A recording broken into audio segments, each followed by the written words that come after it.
രണ്ടാം ഘട്ട വോട്ടെടുപ്പ് നടക്കുന്ന ബീഹാറിലെ 122 മണ്ഡലങ്ങളിലും പ്രചാരണം ശക്തമാക്കിയിരിക്കുകയാണ് ഇരു മുന്നണികളും. NDA സഖ്യത്തിനായി നരേന്ദ്രമോദിയും മഹാസഖ്യത്തിനായി രാഹുൽ ഗാന്ധിയും റാലികൾ നയിക്കുന്നുണ്ട്. ആദ്യഘട്ടത്തിലെ കനത്ത പോളിംഗ് നേതാക്കളിലും അണികളിലും ആവേശം സൃഷ്ടിച്ചിട്ടുണ്ട്. ഭരണവിരുദ്ധ തരംഗമുണ്ടെന്നും വലിയ മാറ്റം ഇത്തവണ സംഭവിക്കുമെന്നും ജൻസ്വരാജ് പാർട്ടി നേതാവ് പ്രശാന്ത് കിഷോറും പറഞ്ഞു.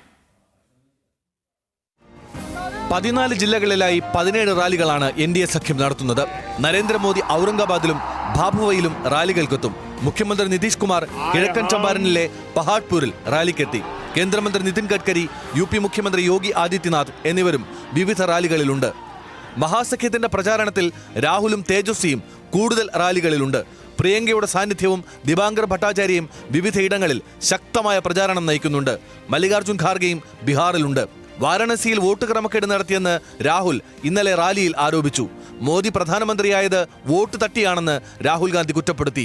ബീഹാർ നിയമസഭാ തെരഞ്ഞെടുപ്പിലും ആ ശ്രമം തുടരുന്നുവെന്നും പ്രതിപക്ഷ നേതാവ് ആരോപിച്ചു. യഥാർത്ഥ ജിംഗിൾ രാജ് രാജ്യത്ത് നടപ്പാക്കുന്നത് മോദിയും അമിത്ഷായുമാണ്. തെരഞ്ഞെടുപ്പ് കമ്മീഷനും ഭരണഘടനയെ ആക്രമിക്കാൻ ഒപ്പമുണ്ടെന്ന് രാഹുൽ വിമർശിച്ചു. നരേന്ദ്രമോദിജി,